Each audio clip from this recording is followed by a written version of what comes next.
Hello, I'm Gareth Walker and I'm here for the West Yorkshire Football Show with my post-match reaction to Bradford City's defeat today at Luton in League One. Disappointing to lose that game today, really. That wasn't a game that was like the Huddersfield game or like the Lincoln game where we were totally outplayed and not in it at all, where we were absolutely battered for times in those two games. Today, there were chances at both ends. I thought we started the game brightly in the first half.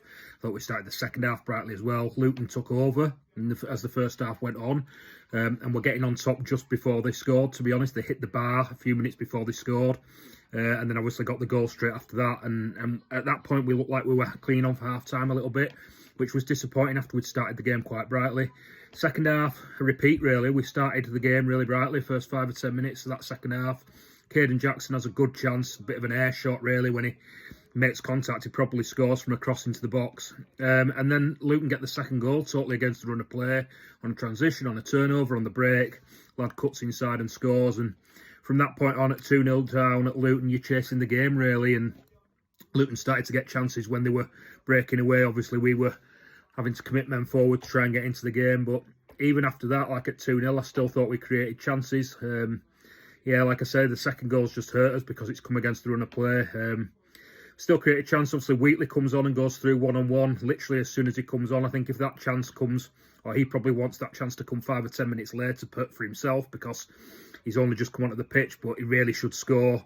And then we have a couple more chances after that. I thought Metcalf got fouled. I thought he could have had a pen. Humphries has a shot that's well saved by their keeper. But like I say, from that point onwards, because we were pushing men forward, Luton were also getting chances on the break and Sam Walker's had to make a couple of good saves. So it's a bit of a sticky run for us at the moment. I think we've only won one game in the last few weeks. We've lost quite a few. I can't remember what the exact 1 winning 4 or 1 winning 5 or something is. I think we lost 4 or 5 on the bounce away from home. But this sticky spell was always going to come. We've got to remember where we were 18 months ago. I've preached on the podcast for a while now that we will hit a sticky spell, and the games that we're facing at the moment, obviously, we had Cardiff, Huddersfield, Lincoln, beat Doncaster, and then we've had Luton away. We've got Peterborough at home next week and Stockport at home in the midweek after that. So the run doesn't get any easier, but we've just got to show a bit of perspective as fans, remember where we've come from and see where we can come out of that run and what we can do after that run towards the end of the season.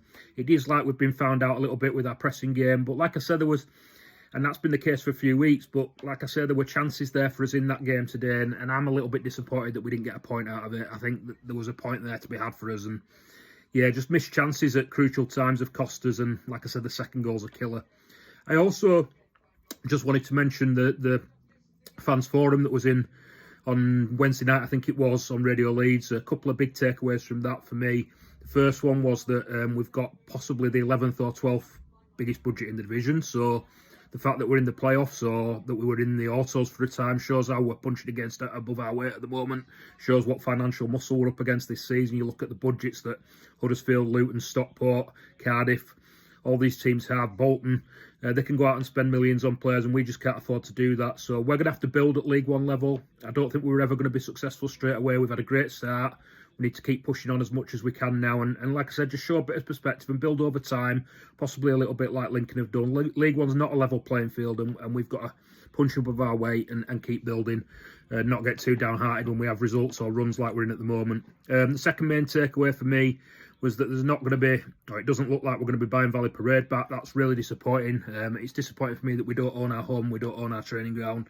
I totally understand that the finances aren't there. There's too big a gap in valuation between what we want to pay and what Gordon Gibbs' pension fund want for the ground. Obviously, we've got to remember it's not Gordon Gibb personally, it's his pension fund. The trustees of that pension fund have a legal obligation to maximise the return on their investment. So it's not like they can just discount it because they like us or they want us to. It's good that relationships are better between the club and Gordon Gibb at the moment, but disappointing we're not going to be able to buy the ground back, and we're going to be in another 25-year lease by the looks of it. Hopefully, we can do something with the training ground in the near future, possibly sooner than we can do something with the ground, and maybe get our own training ground. It would be great to own a ground and training ground. I think it holds us back at this level, but I understand the finances aren't there at the moment. Anyway, disappointing result today. Like I say, I thought it was a game that we could have got something out of. Let me know what you think, guys. Onwards and upwards with the West Yorkshire Football Show.